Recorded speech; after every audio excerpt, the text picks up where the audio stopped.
Rise up!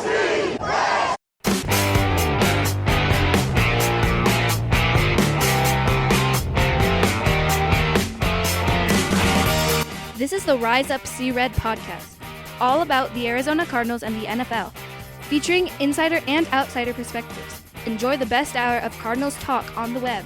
Now here are your hosts, Jess Root and Seth Cox.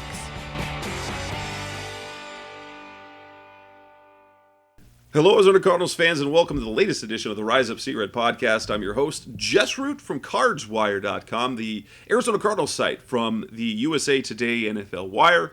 Seth Cox joins me, as is almost always the case. He comes from RevengeOfTheBirds.com, the Arizona Cardinals site from SB Nation, and one of the hosts of the original Draft Breakdown podcast. His co-host, Justin Higdon, has been on a couple of times in the last month as we've talked draft prospects. This is the perfect time to start listening to the show if you haven't done so yet. And it's also the perfect time to, as well, to join one of the level of patrons where you can get their bonus show each week. They do a free show each week, and for those who join the lower level patron at $2 a month, you can get their bonus show. And at the generational level, for another couple bucks, you also get Justin Higdon, his co-host, his draft analysis articles as well. Seth, we've got episode 353 recorded tonight on Tuesday. We're 2.5 weeks away from the draft. We're starting to see some big hitters, some of the first-round names coming to town for their top 30 visits with the Cardinals. What do you think overall on the defensive side of the ball when it comes to this draft class? I think it's just the strength of the class. I mean, outside of the wide receivers on offense early and for in the middle rounds, but like you look at this class, you have to salivate if you need players on the defense side of the ball, and maybe the Arizona Cardinals made decisions based on that. Now, there is, one kind of unicorn in this class that we'll discuss, and then there's a bunch of guys that look like they have long-term Pro Bowl, All-Pro potential with like low floors or high floors, I guess you want to say it, like to the point where you're like, oh, they'll just be consistent contributors in the NFL for 5, 7, 10 years. And that's just, it's not very common. And so like sitting at 23, usually it can be a little bit of a crapshoot. But in this draft on the defensive side of the ball, especially at areas of need on the edge, along the defensive line, and at corner, the Cardinals should come away with a player that not only makes an immediate impact, but could have a long-term successful career in the NFL. And it looks like what's kind of nice about this draft class is, especially when you look at premium positions at the edge and cornerback, this is a really talented group. You can find some quality not only on day one, but on day 2 and day 3. I know Daniel Jeremiah says there's as many as there's 20 edge players that he believes could be successful in the pros, and that's we're going to talk about in the terms of the Cardinals. We're going to go through each position group. Obviously, what we'll try to do is kind of hit them in order of priority. We'll start off with the edge class, move on to cornerback, go to the defensive interior, and then close out with inside linebacker and safety. Obviously, we believe that safety and inside linebacker are positions that should be considered off the table for the first round, but that doesn't mean that they won't address those positions later on in the draft, because you can always add depth at both positions. And yeah, so let's go ahead and get started with the pass rushing, the edge defenders. For the Cardinals, that means outside linebacker. There are some elite names at the top of the draft. You've got Aiden Hutchinson out of Michigan, who might be the first overall pick. You've got Georgia's Trayvon Walker, and then you've got the kid Thibodeau out of Oregon. Those are the 3 biggest pass rushing names, and it's safe to say those probably all 3 are be gone by the first 10 selections, you think? Yeah, I mean, we're getting different reads on Thibodeau at this point. We've heard everywhere from he'll be gone with the second pick to, I believe it's the Detroit Lions, to that, he's a guy that could fall out, into the 8, 9, 10 realm. So, I mean, do with that information what you want. You know, he's the guy that came into this draft class as the guy. I don't think he's done anything to lose that title, but I get the idea behind the fact that he hasn't done a whole lot to secure the title either, where he was just completely dominant all the time. Like at Thibodeau, I talked about like his higher end comp, and if you listen to the original Draft Breakdown podcast, one of the things that we try to do is give you a spectrum of outcomes, because it's unlikely that a guy, for a Kayvon Thibodeau, for instance, is when you look at his build, you look at his size, you look at how he plays, you see a guy that's a little more juiced up Chandler Jones. And so you say that and you're like, well, then this guy should be a perennial all pro because Jones has been, a 2-3 time all pro already. No, what that means is like he has the long arms, the bendy kind of Gumby ability that Jones had, but he tested better. So that's where you would say like a more juiced up. So that's like obviously the high end. On the low end, you get a guy, that probably is a little raw. You get a guy that doesn't live up to the hype or doesn't put in the time and the effort, that you would want to see from that guy, and you end up, maybe like a Corey Liminaire. I don't know if you guys remember that name from 2013. And I think he's still like hanging around in the NFL. I think the low end for Thibodeau really is like an Anthony Spencer type that I believe played with the Cowboys for a while. He had a pretty long career, but just never ended up like reaching the ceiling of being like an all pro type of guy. So, Spencer played in the NFL for 8 years, had 33 sacks, had 11 sacks one season, made one Pro Bowl. Like, that's not a bad career, but, when you're talking about a first round pick, you would like a little more. But that's what I mean when you talk about guys in the vein of of the idea that they won't flop. Right? Like, yeah, with the number 2 pick, you'd probably want more than Anthony Spencer's career, but you're talking about a guy that was a productive NFL player for 8 years and made one Pro Bowl. Like, that's not a bad career. It's just you would hopefully get more from the first pick. Aiden Hutchinson, same type of guy. Like, he's a guy that could end up like a Kyle Vanden Bosch. I mean, Cardinals fans, if you've been around long enough, might remember him. A guy that was a disappointment early on and really flourished when he went to Tennessee, but he was struggled with injuries for the first couple of years of his career. Right. And remember, he tore his ACL his second year in Arizona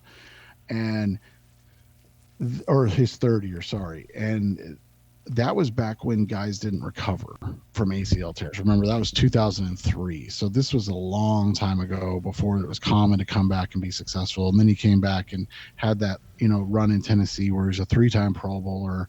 He had 12 and a half sacks, 12 sacks, and just produced really well. If that's your low end and then your high end is, similar to like a Joey Bosa, like, okay, that's a great yes, that's a great outcome. So again, you're talking about, would you be satisfied drafting Kyle Vanden Bosch with the first overall pick?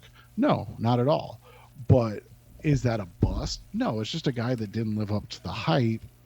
But still, I mean, if you get a 11-year career out of the first overall pick and you get 60 sacks, like that's a productive NFL player for a long period of time. And it's just one of those situations where that's how this kind of works. Now there's other interesting guys. You start with Trayvon Walker, right? Like, that's the first name. Athletic freak. Yeah, just a complete freak of nature. You look at his numbers though, and you and I kind of talked about this with off the air with a name we'll bring up in a little bit. But when you look at Walker, the one thing that doesn't jump off the page is what? His production. And so that's the question you have is, and Justin and I talked about it a little bit this week because we talked about Isn't that a Georgia thing typically? Yeah, and that's what we talked about. We talked about the Georgia defenders, man. And so like we ranked off-ball linebackers this week, and as Cardinals fans know, there's no need for that for Cardinals fans. So, I watched it with a begrudging eye this week, but in the end, you watch it and you see guys like a Nakobe Dean who's just making tackles all over the field, right? He's their stud inside linebacker, going to go in the top 60.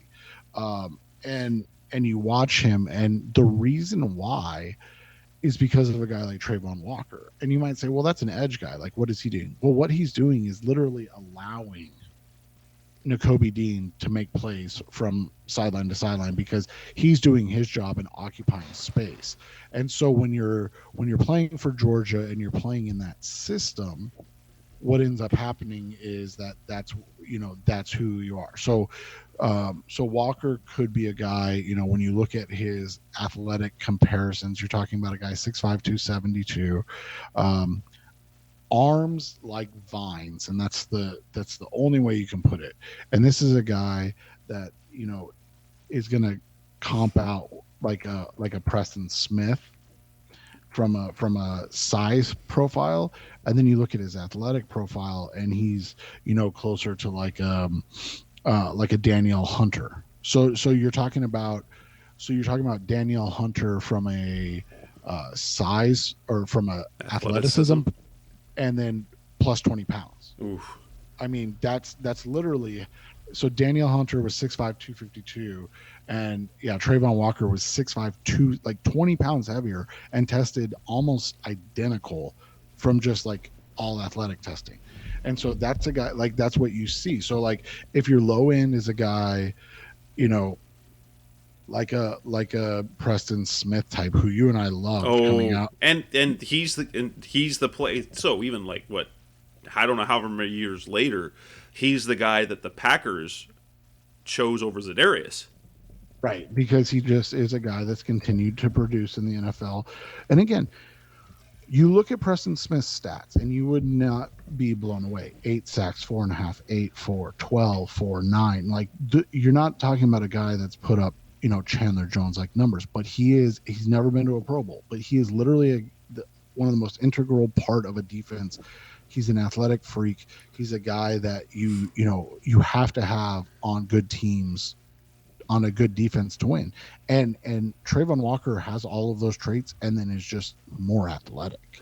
Like that's the crazy thing about Walker. So he's kind of the wild card, because you could end up with a Myles Garrett clone, where he's just such an athletic, wonderkind that he's, you don't know how to stop him.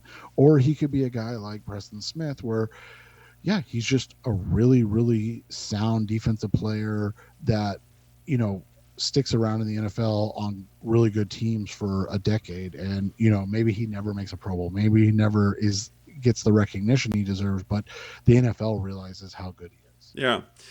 The next guy on the list is probably not going to be on the board for the Cardinals, but someone who is coming in for a visit, and that is Florida State's Jermaine Johnson, stud out of the Senior Bowl.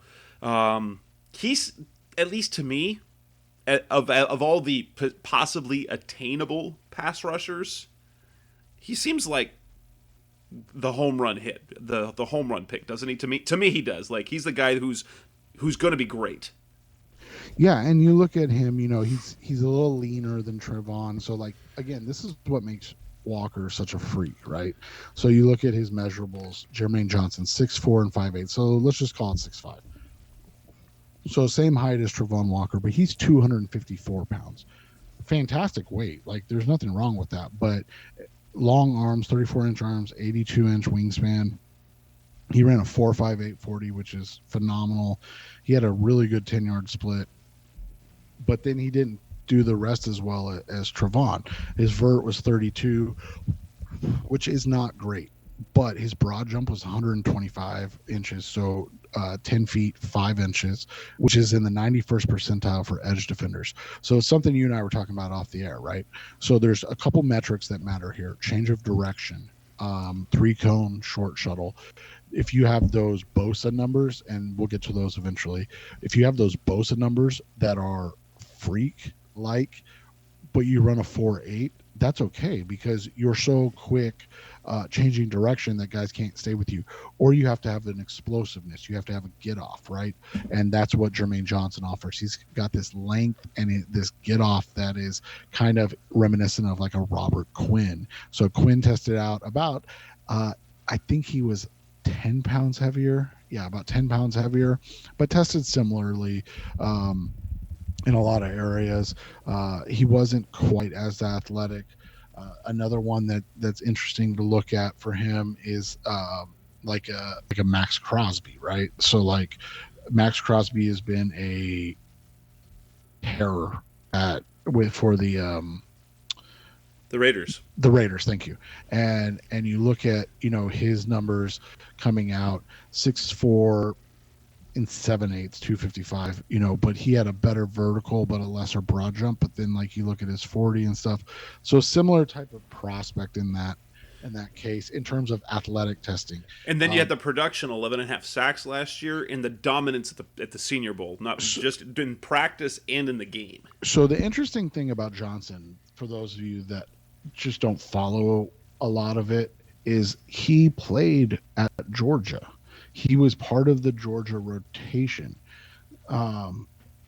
So he left not because he couldn't play, but because he knew that the best chance for him to get into that first round was to go somewhere else. And so look at how Georgia plays. And again, this is not a knock on Georgia. This is, I mean, their defense was literally the best defense I've seen in a decade in college football.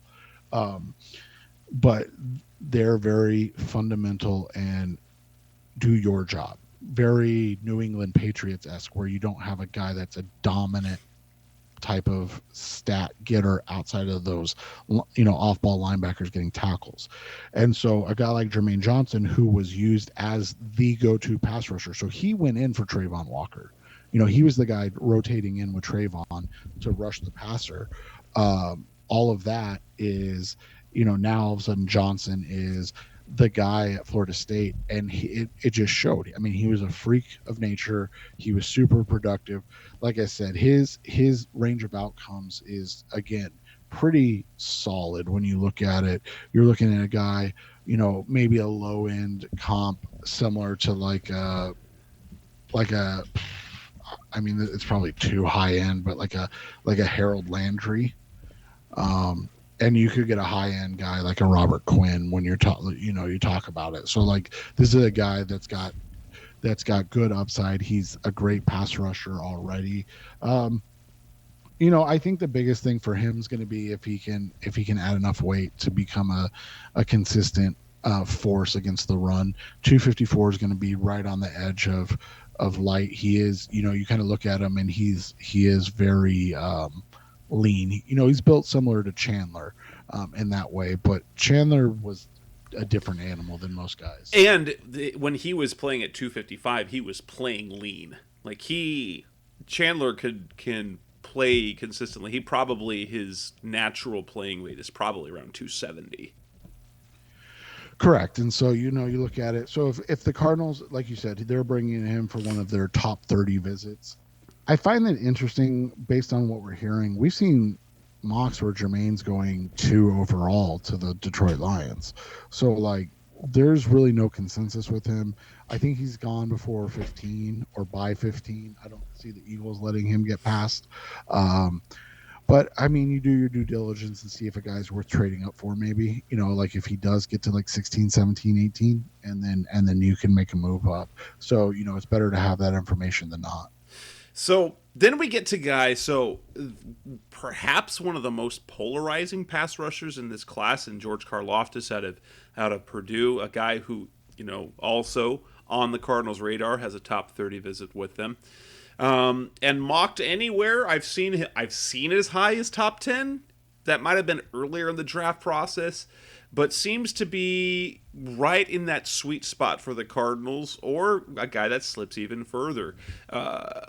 Karlaftis is an interesting one because there is not production in terms of sacks. He had 4.5 sacks for Purdue last year.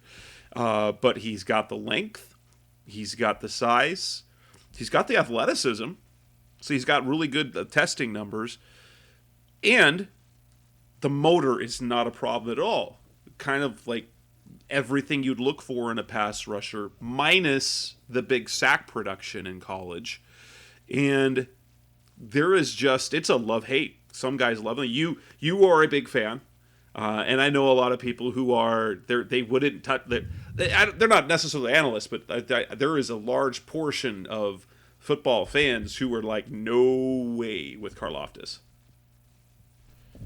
Yeah, and so it's interesting. I mean, the big thing with Karlaftis, like you said, is his lack of production. So you look at his freshman year, he had 7 sacks.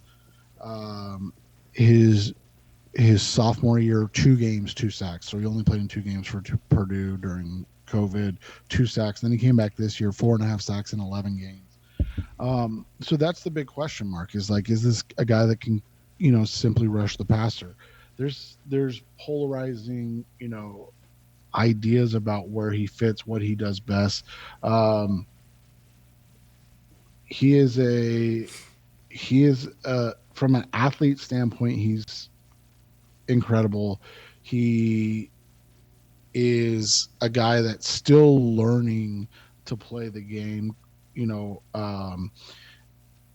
and he's, when we talk about guys, and so like this isn't a comp, but like when you watch him play, he has the same type of motor as like a Marcus Golden. And so you're talking about a guy that's a guy with the, high level ability as an edge defender with an unrelenting motor, and a guy that has shown the ability to get sacks in the past. This year, his senior year, or junior year, I guess, was not as he had hoped, but but analytically, it still passes the test because you gave me some numbers, but I saw on Twitter from Pro Football Focus he has his from the edge. Not like going inside, but from the edge itself, he had a 33% pass rushing win rate, which would be tied for the 4th highest off the edge in the last 5 seasons, just 2% behind Nick Bosa, who was off the charts productive. Yeah, and so that's the thing, is like you look at it, like even this year when he didn't get a ton of sacks, he had 4 sacks, but then he had something like 25 hurries and 14 quarterback hits. So, and it's one of those things. So like when you look at Travon Walker and you see the lack of production, you go, okay, well that was expected on that dominant Georgia defense. And then you look at the lack of production for Karlaftis, and it's like the opposite end of the spectrum. It's like he was the only guy that could produce on the Purdue defense. So when you look at it from those two sides, you can maybe find your answer. We talked about this off the air. Like his range of outcomes is interesting because you got a guy that is already stout, that is already incredibly strong, and a good enough athlete where he could be like a Courtney Upshaw type player, and that may not wet the whistle completely, but you're talking about a guy that was a very good player for the Super Bowl champion Baltimore Ravens, and then had 4 additional really good seasons with the Ravens. And then you look at like his high end, and this is, you and I laughed about it, but it is kind of the perfect comp. He could be like a Ryan Kerrigan type, right? So like it's the cheap, same school white guy comp. But you look at it, but they tested so they look, the physical traits, the athleticism is similar, and the style as well. Yeah, so you just look at it from that perspective. And again, if that's your range of outcomes, you're like, and you draft him at 23, obviously if he's Ryan Kerrigan, it's a home run. But if you get Courtney Upshaw, that's a double, right? Like, and that's the thing is is the Cardinals need as many doubles as they can get, just as much as they need home runs. Other names to know who could. There's a couple of players who are mocked early second, but potentially could creep into first. And then day 2, day 3 guys to kind of know. Daniel Jeremiah says there's as many as 20 edge defenders who get good grades, who are like he believes will be successful NFL players. You get Arnold Ebiketie out of Penn State. Freakish athleticism. Could he creep in and be the pick in the 20s, even with some of his the lack of overall length, perhaps? Yeah, so the big question with Ebiketie is, is he a guy that can be more than just a pass rusher? And to that I say, well, have you seen today's NFL? But that being said, I get where the question's coming from, right? Like, you want a guy, to your point. So his measurables, he measured with 34 and an eighth inch arms, which is, That's really great. Yeah, really good. He didn't do all the testing at the combine, but what he did was, again, where you look at Penn State and you go, what are those guys doing, right? And we're not accusing anybody of anything, but you look at those guys and their test numbers, they're freaks of nature. Ebiketie also did the thing that you love to see with prospects, in that he improved every year. So where you have concerns rightly about George Karlaftis' production over his career, Ebiketie's opposite. He started at Temple as a freshman, no sacks. As a sophomore, 2 sacks. As a junior, 4 sacks. So going in the right direction. Then he moves to Penn State. So Penn State's clearly superior. Oh, by the way, those 4 sacks were in 6 games in the COVID 2020 season. Then you go to Penn State, clearly superior, Big Ten, better than Temple and the American, and you put up 9.5 sacks. Like, that's what you should see from a guy that's improving. Now, the questions with Ebiketie are going to be, like you said, can he be a guy that is consistent every down player? And so that's the thing, is like, if you're taking Ebiketie, you're not so let's just use the Cardinals, because that's who we are talking about, obviously. When you look at it this season, if Devin Kennard's your base, and then you bring Kennard off and you have Golden, Watt, Allen, and Ebiketie as your pass rushers, you're okay with that. The expectation would be then in year 2 that Ebiketie would be able to take over for Devon Kennard, right? Like, he'd be able to be an every down player for Kennard. That's the big thing. That's the big question. So if you use the pick at 23, if you get a pass rusher only in year 1, it's not a big problem, but it would be a big problem if in year 3 he's still a pass rusher only, right? Yeah. So that's Ebiketie. Then you've got, unfortunately, a guy that would have been a great fit here that got hurt, David Ajabo. Oh, Ajabo. Yeah. And so your heart breaks for that kid. He's going to end up probably in a better spot, let's be honest. Like, instead of going in the top 15 or top, potentially higher, he's going to end up going a little bit lower now and end up hopefully in a better spot. Low end type of guy, you're looking at a guy similar to, like, or maybe not a low end, but it's like a Whitney Merciless type, which would be a great type of career for him. I think Merciless went in the 2nd round too, if I remember correctly. So, you're talking about a guy with pass rush skills.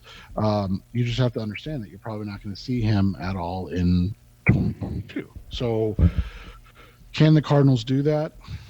I don't know, man. Let's just be honest. They've kind of done it not on purpose the last couple of seasons. But I think if you just go in with that plan, it probably would rub some the wrong way. But when you look at it, 6'4", 250, he's lean, but he's a strong guy. He's got really good movement and explosiveness, and he's still learning how to play the position. That's what makes him so enticing, right? Like that's what makes him a guy that you look at and you're like, this is a guy that I think I can win with. My thing with injured guys, man. It's hard for me to take him at 23, almost to the point where if he was there at 55 and you didn't address the edge position in round one, I can get on board with it, but I don't know if you can do it in the first round. Right, that makes sense. It makes sense. Couple of names on kind of day two-ish. There's some other ones, and Boye Mafe from Minnesota is probably going to be out of reach for the Cardinals in the first. He's probably like a trade down target. So if you move down into the, say like Kansas City wants to give you one of their first and one of their seconds or thirds. I don't know what the draft chart would look like. And you move down to, I think it's 30. Mafe is a guy that could make sense there. Right. And other names as well. You've got the kid out of Houston, Logan Hall. You've got Nick Bonito, Oklahoma, and Cameron Thomas out of San Diego State. Some notable day two names as well. Yeah, so Hall and Thomas, I'm going to talk about Thomas on our podcast next week, but Thomas and Hall are guys that really look to me like they could be 34 defensive ends. So maybe rotational guys with Zach Allen and J.J. Watt. Now, people might say the Cardinals don't need that, but let's just look back last year. Okay, having a guy in case Watt gets injured would be huge, right? Yeah, well, and you look at guys like Watt and Zach Allen, they also have some versatility to play edge. Allen's played a little off the edge. Watt, we know when in his career, his bounce between inside and outside his entire career before last year. Yeah, and so then you mentioned Nick Bonito, the Oklahoma. He's the guy, if he was there at 55 and you don't take a Karlaftis in round one or Ebiketie in round one, Bonito I would draft without even thinking twice. Bonito build is like a bigger version of Hassan Reddick. His game is similar with a more refined pass rush skill already. I'm actually surprised he's not getting more run in the end of the first round. We saw like Peyton Turner. I don't know if you remember that name, but end up in the first round last year from Houston. And I think Benito's a better prospect already. A couple names for round three to think about that are interesting. The first one's Sam Williams out of Ole Miss. Again, a freak athlete. Williams comes with some off-field baggage that got cleared. So again, that's all Jess and I can talk about is that he is not guilty of whatever he was accused of doing. That being said, 6'3", just under 6'4", 260. He ran a 4.46 40. And then he had a 123-inch broad jump. So you're talking about a guy with some absolute get off and juice. If the background checks out, you look at him and you see a guy, similar that can come in and probably be a day one pass rush impact type of guy. I don't know if he's ever going to become physical enough to be a every down player, but if you get a guy that can get you 8 sacks a season as a rotational guy and then adjust from there, I think you're excited about that. So those are the names I like coming out. There's some interesting guys, in other spots. But we could do a whole show on the edge. Right. I do want to mention one name as a guy.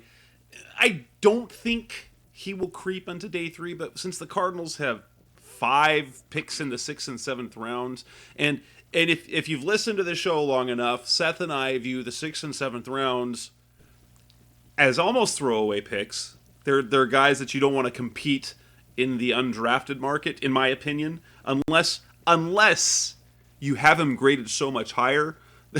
They're just guys that you try, that you bet on athleticism. And there's a guy who is probably going to be a priority free agent. We'll see if he ends up landing here. They brought in defensive end Daniel Hardy out of Montana State. Yeah, Montana State. But he played 1 year of high school football. He moved to the edge for the first time this past season and completely dominated his league. 16.5 sacks, 24.5 tackles for loss. He's built like a slightly longer Hassan Reddick, but his athletic comps are incredible. 4.57 40, 6.78 3-cone. That's unheard of for some guy his size. His 40-inch vertical leap, 10 foot 7, so 127-inch broad jump.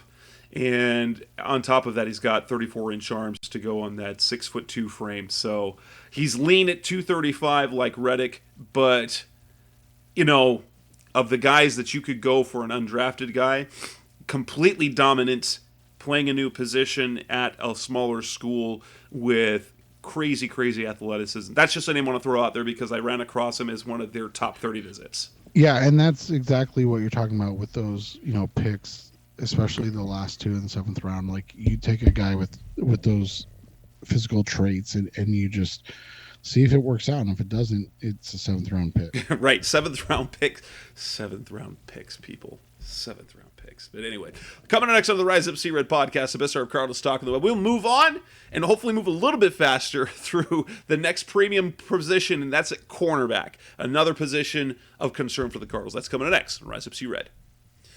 We're back on the Rise Up C-Red podcast, the best of Cardinals talk on the web. We're going to talk about the cornerbacks. It is a talented cornerback group. Let's not spend too much time about the top guys. So Sauce Gardner, Derek Stingley, elite. They're not going to be off on the board. You can even argue, you can even go that it trending a player that the Cardinals actually, we know, have nice interest in. It's a Washington defensive back in Trent McDuffie. We've seen mock drafts of it going as late as the Cardinals. I've also seen him going top 10 in some mock drafts. So let's kind of start with the cornerbacks with McDuffie. So there's McDuffie out of Washington. You've got Booth out of Clemson. You've got Kaiir Elam out of Florida. And I'm going to throw Kyler Gordon, the other Washington DB, in there. Of those four guys, who's a possibility for the Cardinals at 23? So the first guy I'll talk about is Kaiir Elam. If you listen to the show that we dropped today, so we're recording on a Tuesday, both Kyle talked a lot about Kaiir Elam and that he's going to be his number 3 corner in the class. He loves Elam. He loves his game. Marco Wilson's teammate a year ago. And a guy with more juice than Marco, which seems hard to believe. Right? But, I mean, size-wise, 6'1.5", 190 pounds. This dude's got size. He's got decent length, 76.5-inch wingspan. But you look at it, 4.39 40. He didn't do jumps or anything like that. He's a guy, when you look at it, he's got similar traits to a guy. Oh man, where did my notes go? Sorry, Justin and I were just talking about him the other day too, where you look at him. Oh, sorry, Antrell Roll. So, and you look at him and you're like, okay, this is a dude. Again, when we talk about kind of fail-proof, you look at a guy that might be too physical, to play corner in the NFL. That's his knock, is that he's grabby, that he's grabbing too much, and some of the best cornerbacks that we've seen in the NFL were grabby cornerbacks. They just had to, one, Jalen Ramsey, Patrick Peterson in his heyday. Those have all been very, very handsy cornerbacks that, one, the reputation allowed them to do so, and two, they got better at it. Well, and that's just it. Like, I mean, obviously Cardinals fans remember the good times with Patrick Peterson as well as the end and the bad times. But there was that time at the beginning where he was a flag machine. And I'm not comparing Elam to Patrick Peterson, but I'm saying the style where he was too grabby and things like that. And then the Antrell Roll comp comes in when you look at it from an athleticism standpoint and then size. He's a little leaner than Antrell was. I believe Antrell was like 201 when he came out. Elam measured in at 192, but Antrell became a Pro Bowl safety. So the Cardinals tried to make him a perimeter guy, and that didn't work because the way he was used in college was as a playmaker all over the field. And when you made him a playmaker, you put him in the slot, you put him in the safety, you put him in the box. He was able to make plays all over the place. But as a strictly perimeter guy, Roll, well, he's still one of the players I don't love from my Cardinals fandom. I don't love him, but he did become a very, very good player. So one of the craziest things about Elam, though, is that his strength and what he does well is exactly what Vance likes to do, right? He likes to be able to play press man, and then he likes to be able to play press zone, so he can press guys, he can use his physicality, and then drop into zone coverages and really kind of change the look that people are getting. You've got a bunch of different names you can go with him, like I said, but like you've got a guy that traits wise and game wise looks like a guy that can play in the NFL and be successful. One of the names that we've seen is like a Trayvon Mullen type, and he was a second round pick a couple years ago. I think he's got a little more juice than Trayvon had, who was a mid 4.4 guy, but he's similar type of player, like I said. And then, like I said, you got the Antrell Roll. Here's the thing, man. Like you look at the corners in this class, and then the next guy that we'll talk about, being Andrew Booth. You're not getting locked. You're not going to be like, oh man, we got a lockdown guy right here. Like you're going to have a guy that's got some issues. And so like his comps are going to come out and people are going to be like, well, that's not a corner I want on my team. But the reality is that like a Trayvon Mullen or like, some of the comps for Andrew Booth are like, Jalen Johnson or who's the guy that kind of sucked for Tennessee this year? With a funny name. Janoris. Formerly Janoris, now Jackrabbit Jenkins. Right. The Cardinals fans know him well from all of his interceptions with the Rams. Right. And so, like, people look at that and they're like, oh, he stinks. And it's like, decade-long ball hawk. Right. A guy that's been in the NFL for 10 years and played corner one for a lot of competitive teams doesn't stink. It's just, he may not be a guy that ends up being a complete lockdown corner. He's just not a Hall of Famer. He's really good. Right. And so that's the thing. So like if these are the guys you get where you've got, and so now we're talking about Andrew Booth where you get him, in that 23 range, and you end up with a guy like a Jalen Johnson, who's a good NFL player, or a Jackrabbit Jenkins. Like that's a good, solid pickup. Yes, I know everybody wants to have the All Pro, and I 100% agree with that. It would be fantastic to get the All Pro. But those are the guys. That's Sauce and that's Stingley, potentially. Right. Exactly. So, and it doesn't preclude those guys. It's just those are their closest physical and stylistic comps when you look at it. Kyler's an interesting one for me, man, because we talked about it a little bit. Like he's more of a chess piece to me than he is a guy that you're just like, hey, you're a lockdown corner. Interesting. So, especially because you've got Trent McDuffie, you've got Kyler Gordon.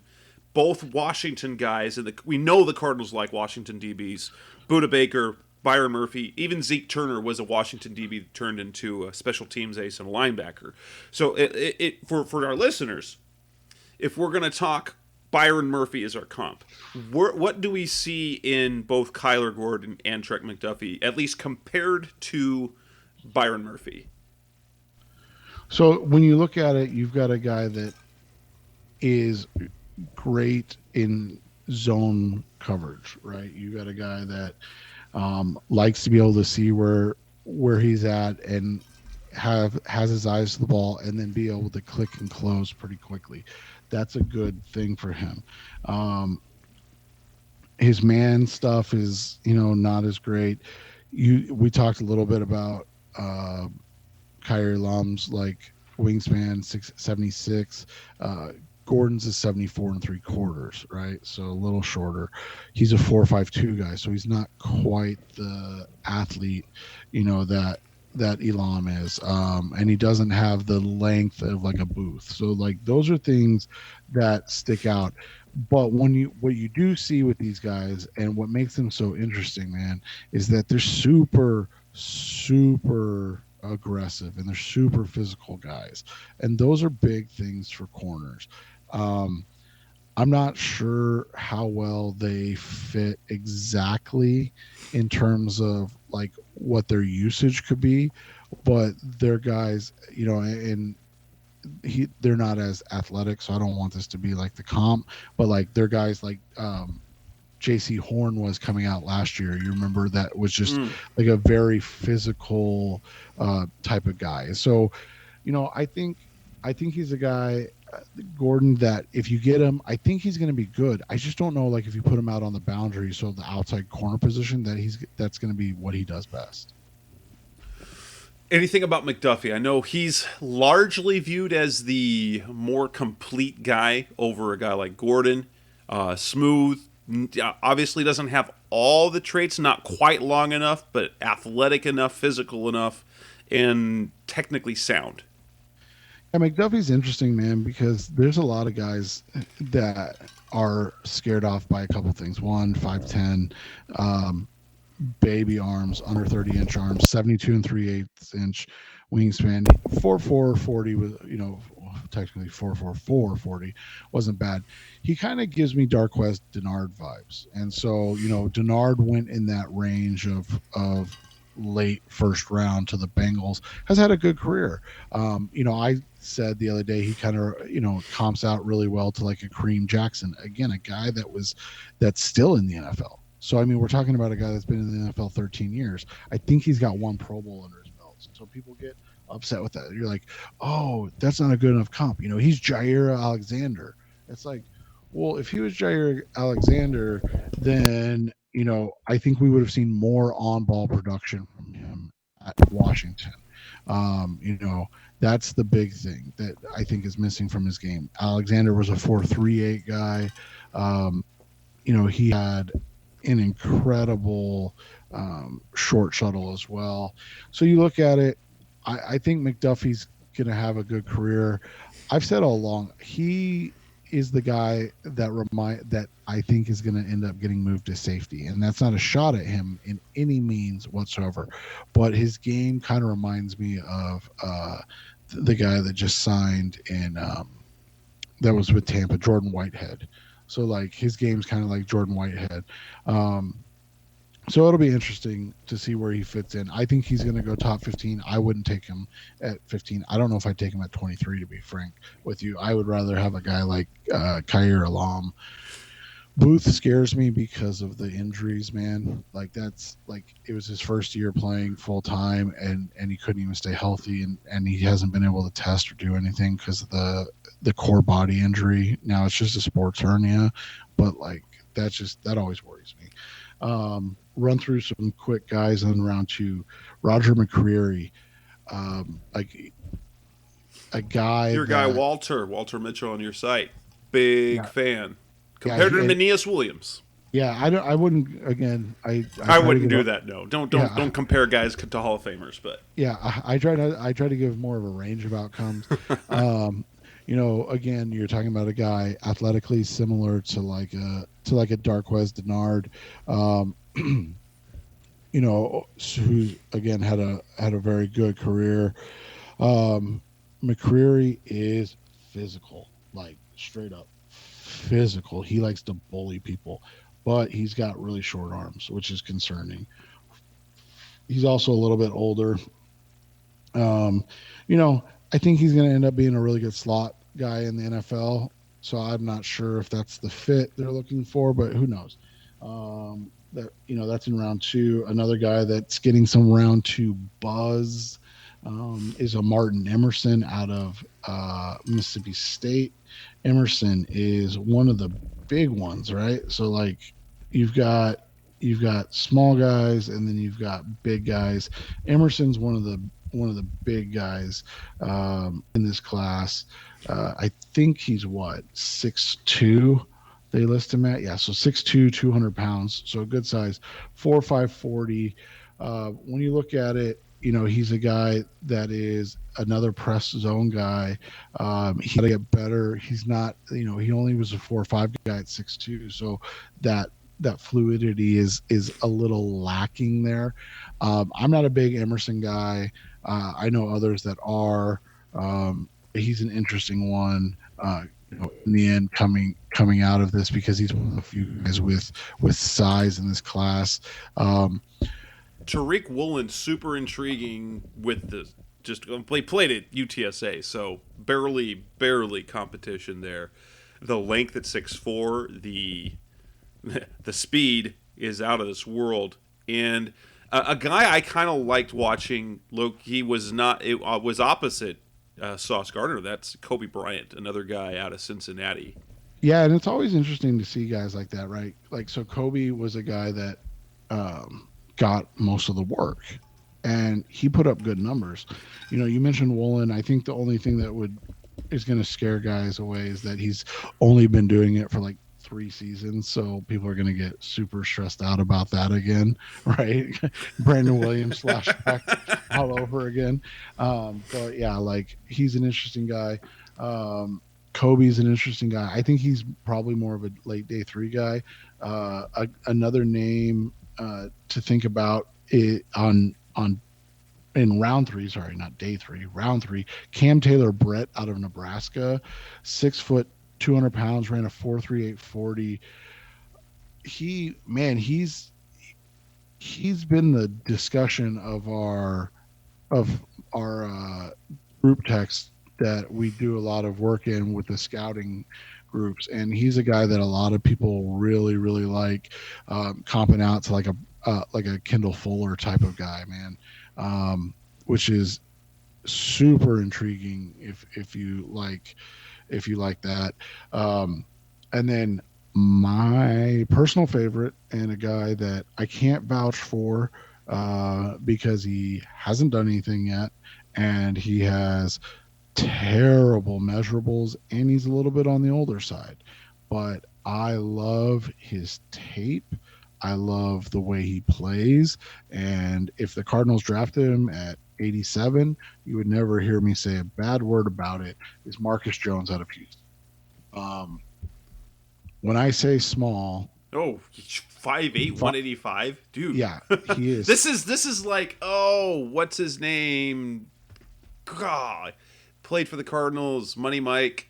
Mike Adams. Adams, yes. Yeah, and so Jones is a incredibly productive guy.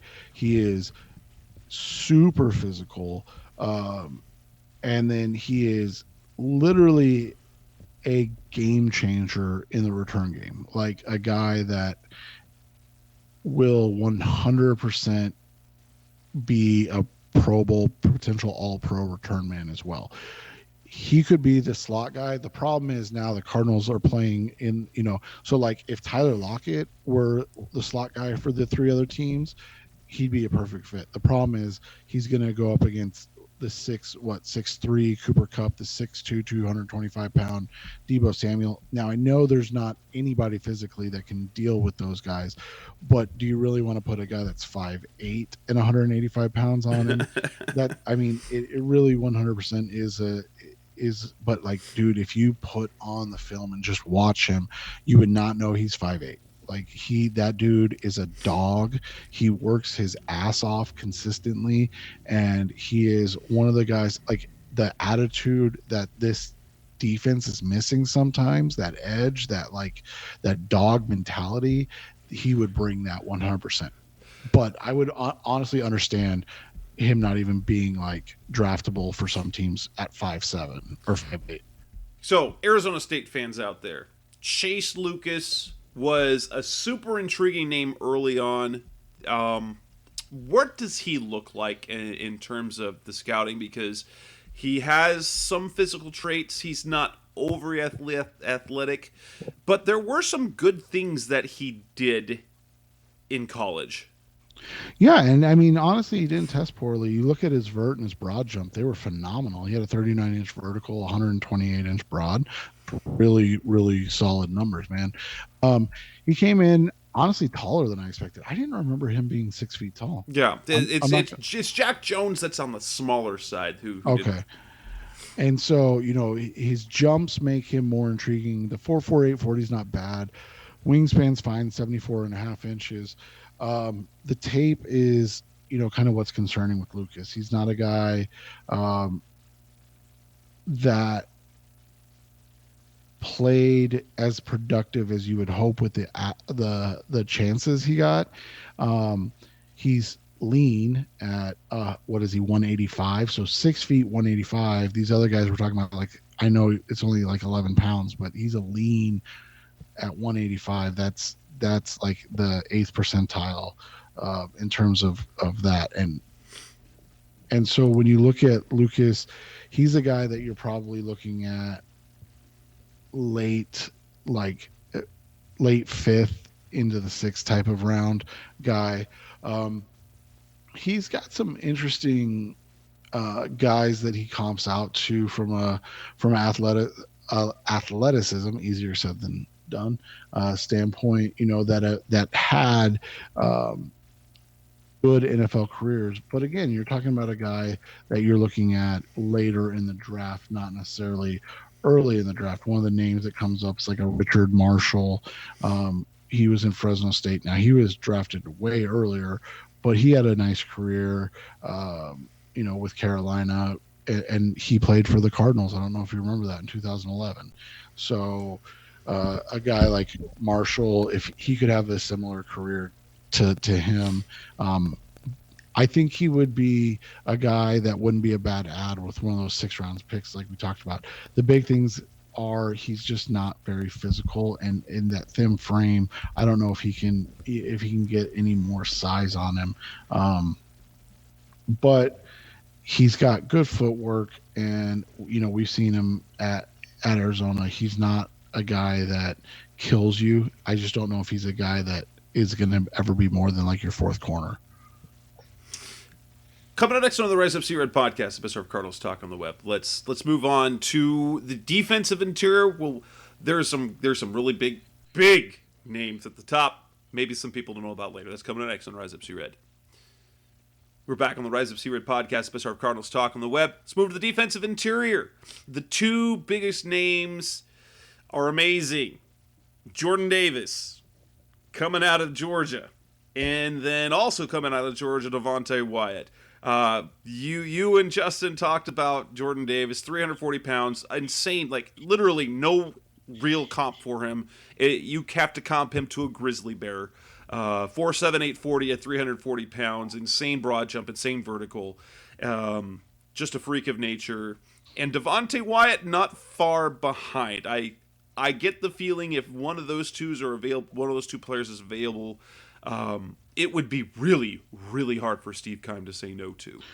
So, I mean, a little like inside information, if you would, like the only thing I've heard is that Jordan Davis is the top player on their board. Whether that's true or not, I don't know. Because we know, let's look at the history over the last 5-6 years. Drafted Kim Dichie. They were talking uber athletic guys. He coveted and salivated over Quinnen Williams in 2019. Same thing with Derek Brown in 2020. Yeah, so I mean, you look at it, Davis is, like we said, a unicorn. Like, he is a true potential freak of nature. We've never seen anybody his size as athletic as he is. It's not just the size, 6'6" and 3/8. It's the 340 pounds that makes him so unique. Running a sub 4.840, the 32-inch vertical. You may not think that's a lot, but he's 340 pounds, right? And then the 123-inch broad jump is basically unheard of. You're talking about a guy that did a standing broad jump of 10 feet, 3 inches. Yeah, dude, it's just, he's an insane prospect. We've never seen anything like him before. You gotta go back in time. I've said before, like, his high end production, or his like high end is you can't even comp him, but like Haloti Nada, right? So Nada, I don't know if he's in the Hall of Fame, but man, he had a hell of a career. So that's your high end, projection for him. So 5-time Pro Bowler, 2-time All Pro. Like, okay, I'll take that. And then your low end would be like a John Henderson back in the day. I don't, and Henderson might have even been an All Pro. So, I mean, that may be a slightly unfair comp. No, yeah. So Henderson was a 2-time Pro Bowler, but yeah. So that's about right. 6'6", 335. So, I don't see Davis being there, man. I just don't. No way. It just can't be. It would be the best fortune for the Cardinals they've had since being able to draft Kyler Murray. I mean, it really would. Next guy you talked about is Devontae Wyatt, and this is where the discussion comes, right? You look at Devontae Wyatt, 6'3", 307 pounds. When you look at Quinnen Williams, who went third overall in that draft, he was 6'3", 303. Wyatt had a 4.77 40. Williams had a 4.8 340. Wyatt had a 29-inch vertical. Williams had a 30-inch. Wyatt had a 111-inch broad jump. Williams had a 112-inch broad jump. Like, they're literally almost the same guy. It's crazy. And then you look at production-wise, that's where the questions are going to come from. And the production, just, as we've talked about before, in the fourth year, if that's the first time you have big production, what took so long? I tried to dig into the arrest as much as possible. So he has one off-field incident. The charges were dropped. But there was, an off-field incident that you have to kind of look into.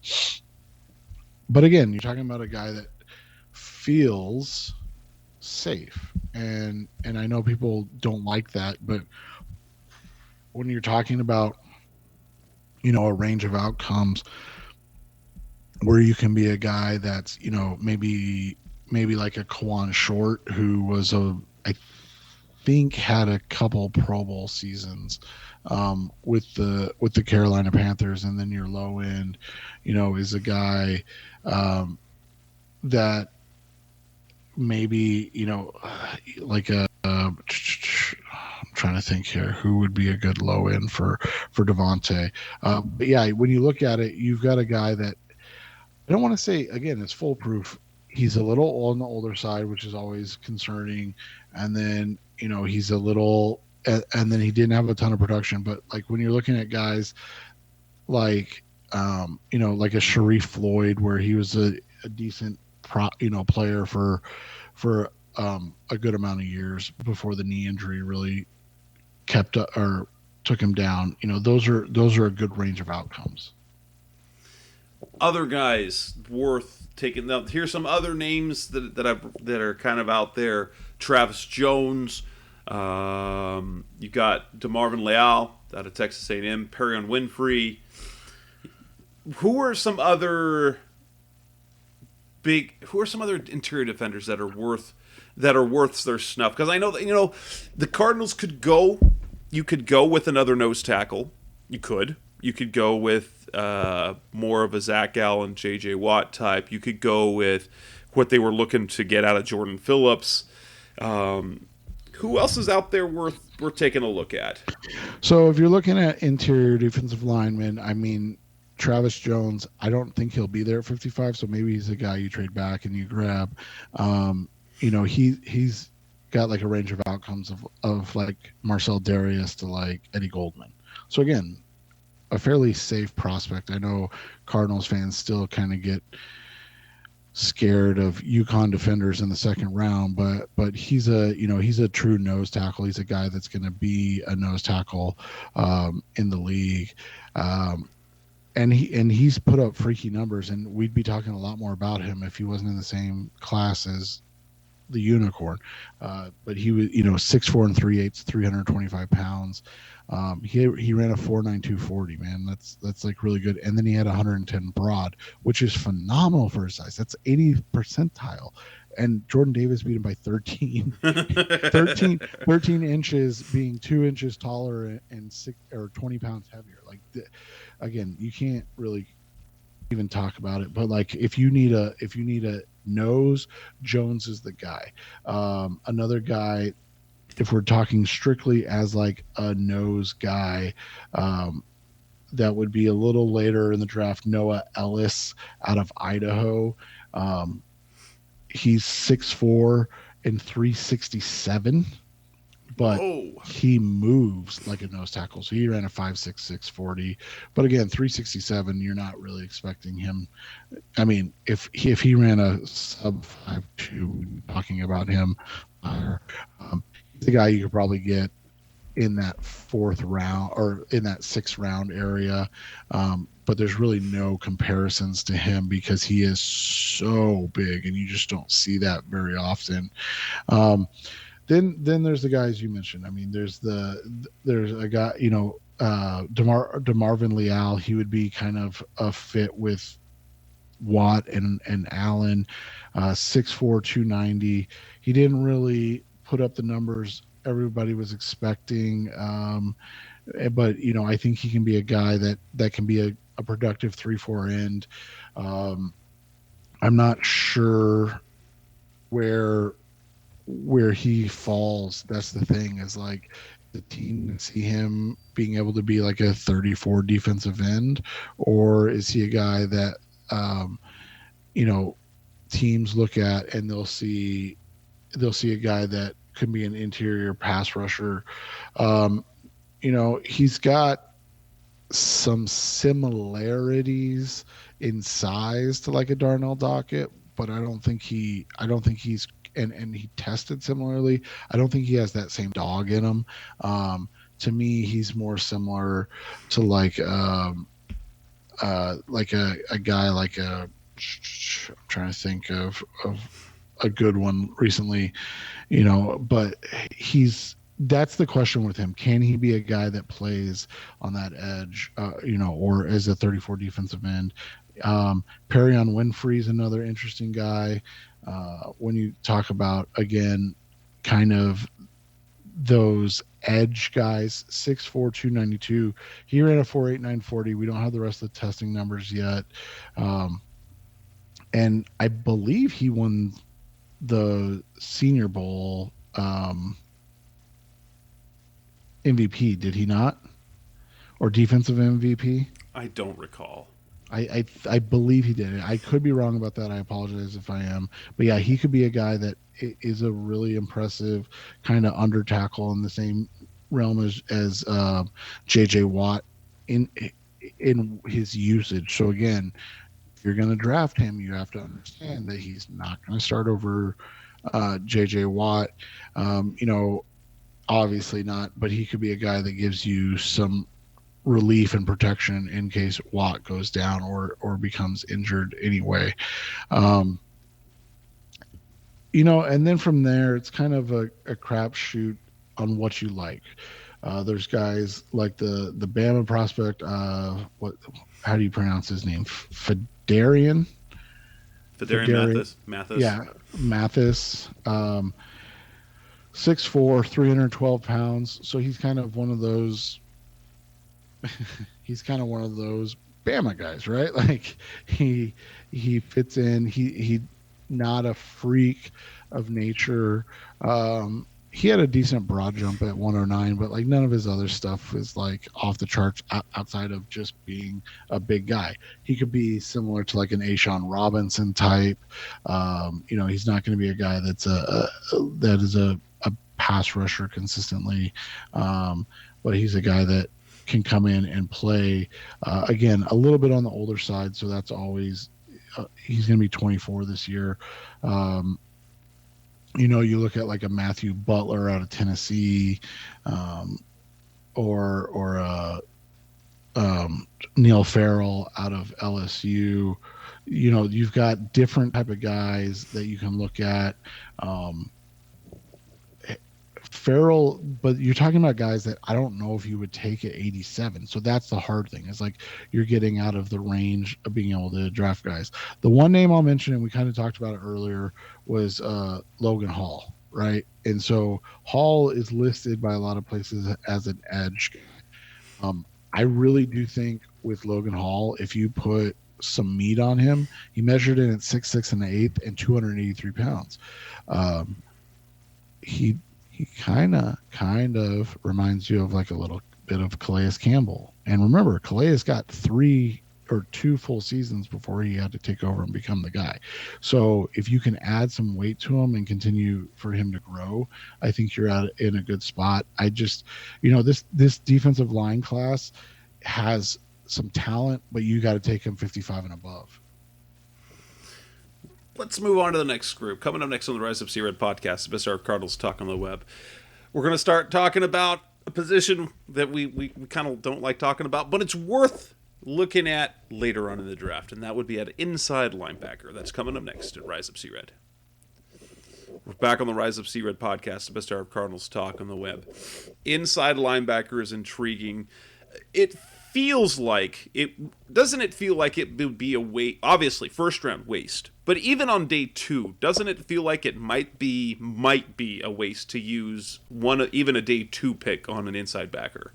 It really does, unless they're planning on transitioning Isaiah Simmons or Zayvon Collins into an edge playing role, or they're moving to a 4-3 defense. Those are the only ways. Or even like a 3-3 defense where you're having 3 guys, 3 linebackers on at a time.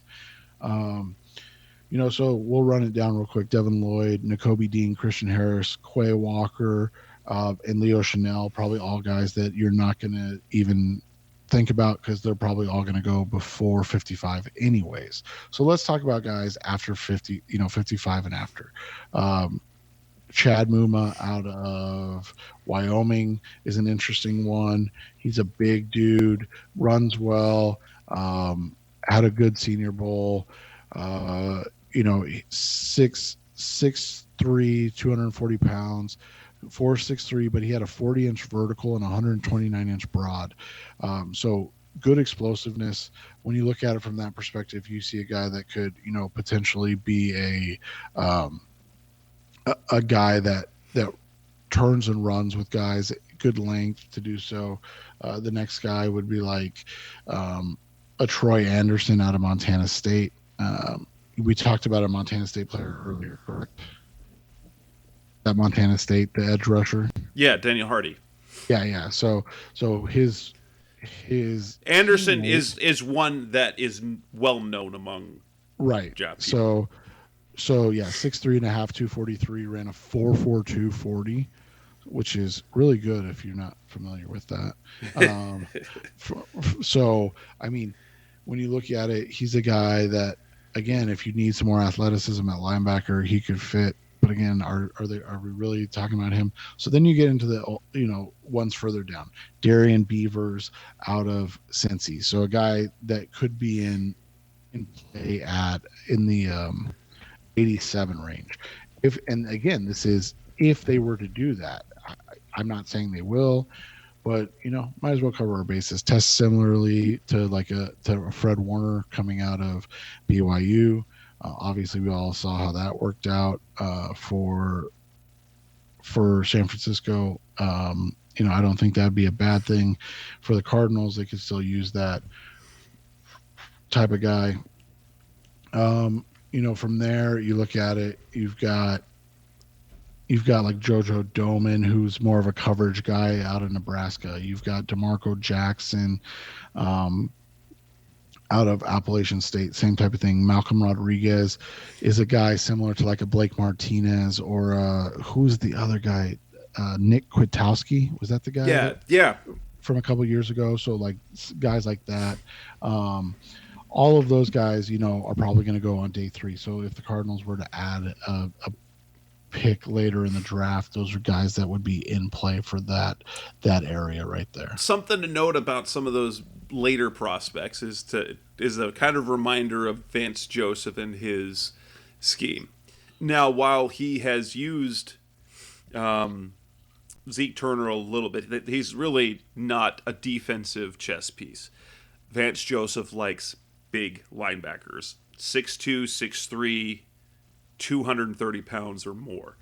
And a lot of the day 3 guys, they tend to be the smaller, faster ones. Right. Couple of names worth paying attention to that kind of fit that bill. If you remember when the Cardinals drafted Evan Weaver, you've got, I think it's Aaron Hansford out of Texas, one of the Texas, I think Texas A&M. Colorado's Nate Landman. Also, I think those kind of fill that sort of mold of style of player. It's just Weaver didn't. He proved he could be athletic enough, but couldn't. Like, whether it was the mental side of things or just never getting enough reps because of a pandemic year, and then the next year never got enough reps to show that he could be the physical force that he was at Cal.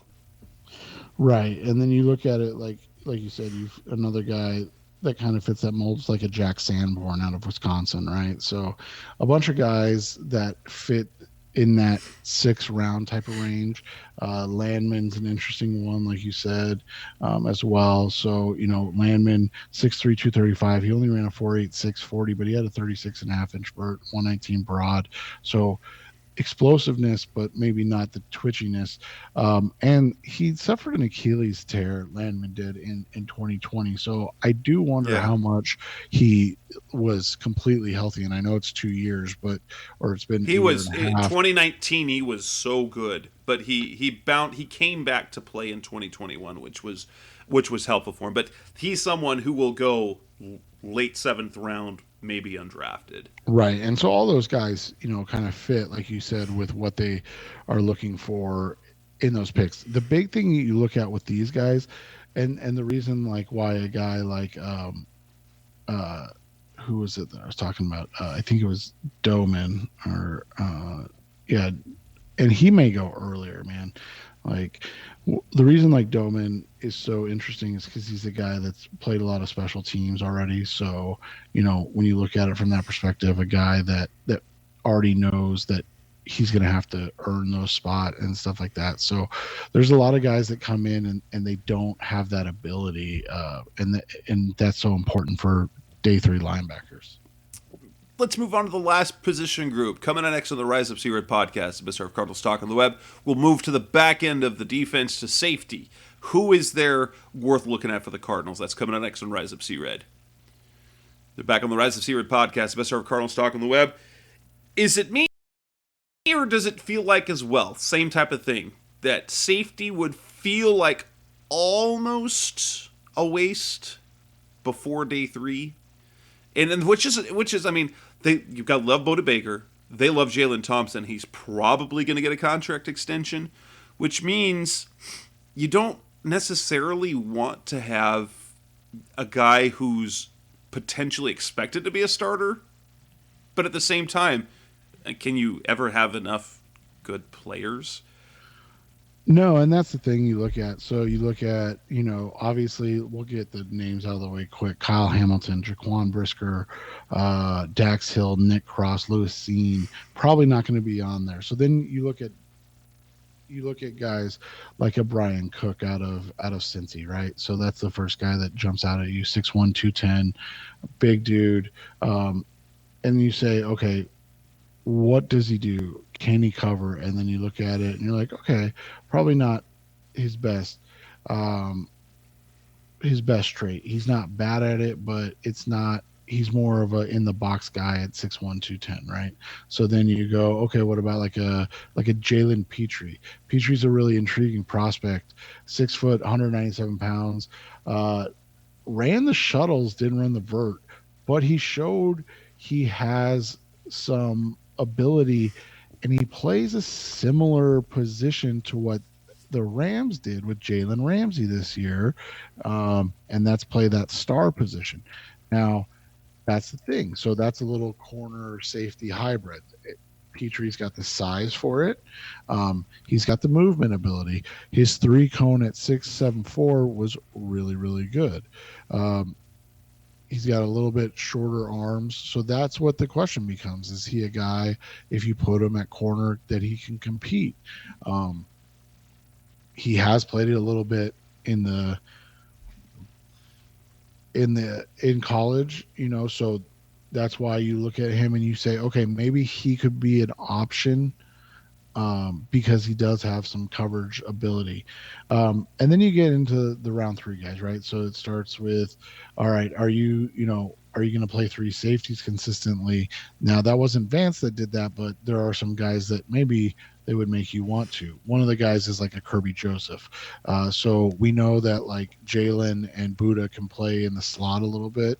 And so if you bring in like a Joseph, um, he's a guy that can play like a true middle field safety.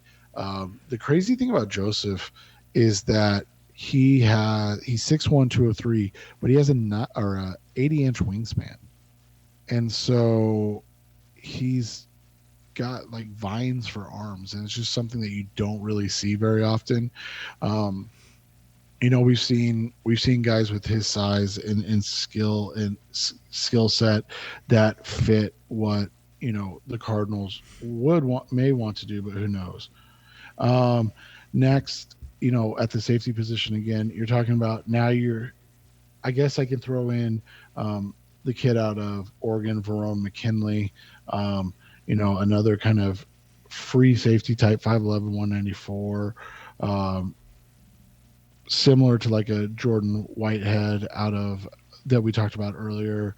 Um, it's just going to be length. Is he a guy that can cover enough? He's got shorter arms, so those are like all the guys on day two. Then you get to day three, and what is day three about safeties? Well, we see them take one every year, right? And so then it becomes about athleticism. Um, we kind of glossed over that because there were so many high end corners. So I'll throw some of those guys in here as well, real quick. Uh, First one would be like a Zion McCollum out of Sam Houston State. He put up ridiculous numbers at the combine. I wouldn't be surprised to see him go in round four, just because he is a kind of a unicorn at 6'2", 200 pounds. He ran a 4.33 40, had a 40-inch vertical, 132-inch broad, but then he had a 6.48 3 cone, which is like unheard of. Like his testing numbers are out of this world. You just don't see guys his size run like that. He has short arms though for his size, which is odd too. And so like, but he's an impact special teams guy. He's been a guy that's done it already a long time. Another Baylor guy to know about was Kalen Barnes. So again, when you're talking about guys, because right now they just have 2 6 and 2 7th round picks. When you're looking at Barnes and you say, okay, 6 feet, about 190 pounds, 4.23 40. All right, so Oh, he's a guy that you can say, hey, maybe we grab him. He's a gunner early on, and maybe we work with him on some other things. Worst case scenario, he's your next Justin Bethel, right? Like that's kind of what you look for um, in him. So again, athletic traits that create opportunities, and we've got some of those guys, in the same vein, with the safeties, this year. I think it was who was the kid that I cannot find now, but yeah. So that's what you're looking for on day three with the safeties, right? Like you need to find guys that fit into the end of the round. that showed, I believe it was it Bubba Bolden that tested really well? I can't remember. I'm trying to find the notes I had, but yeah, Bubba Bolden. So 6'3", 205, but he ran a 4.47. He was supposed to be a guy that was like, I think he was a 5-star recruit coming out. But like, again, fantastic special teams guy when he was at USC. And then at Miami, when they played Clemson, he blocked 2 field goals. Like, you're talking about a guy that like offers you something in the 6th or 7th round at a position that you typically draft that late. So, you know, there's a lot of guys. We're not going to be able to mention them all, but like, those are some names just to know. All right, and with that will wrap up this edition, episode 353 of the Rise Up C-Red podcast, the best hour of Cardinals talk on the web. Unless things change, we're probably not going to have a show next week. The draft is not next week, and my daughter's getting married, so that's going to be a crazy week. So congratulations to Jess. Yes, I'm gaining a son-in-law, which I'm very, very pleased about. But we will be back the week of the draft. We'll be back the week of the draft to do our yearly mock draft, where we both mock the first round and see if, first of all, if we can nail the Cardinals pick, and 2, how many picks can we get right. We've had a couple of years where they've been good, and some that have been absolutely atrocious. But hey, that's what you go. So with that's Seth Cox. I'm Jess Root. This is Rise of C-Red podcast. Thanks for listening. As always, we'll be back again at minimum in 2 weeks. Thanks for listening. Thanks for listening to the latest edition of the Rise Up C-Red podcast. Listen to previous episodes and subscribe to the show on Apple Podcasts, Stitcher Radio, Audioboom, or many other podcast platforms, so shows are delivered directly to your mobile device. Please give the show a 5-star rating and always support the sponsors who support the show. We'll be back soon for the best hour of Cardinals talk on the web. Rise Up Red Sea, be Red C-Red, and of course, Rise Up C-Red.